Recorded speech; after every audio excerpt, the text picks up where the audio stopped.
মানুষের হাত কাটা গেলে, পাও কাটা গেলে, জ্বর হলে, অসুস্থ হলে মানুষ ডাক্তারের শরণাপন্ন হয়।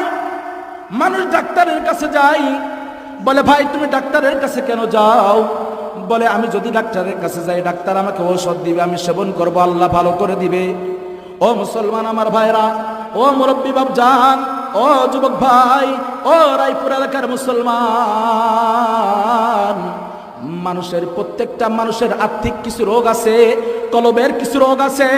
এই কলবের রোগের কারণে অনেক সময় নামাজ পড়তে ভালো লাগে না, অনেক সময় রোজা রাখতে ভালো লাগে না, অনেক সময় রাসূলের সুন্নাহর উপর জীবন যাপন করতে ভালো লাগে না, আল্লাহর বিধান অনুযায়ী চলতে ভালো লাগে না, পর্দা আল্লাহর ফরজ বিধান পর্দা করতে ভালো লাগে না।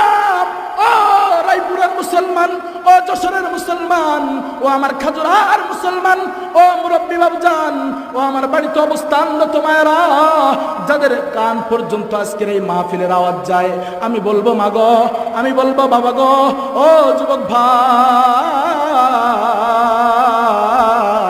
কলবের যদি রোগ হয়ে যায়, কলবের ডাক্তারের কাছে না গেলে কলবের রোগ ভালো হবে না।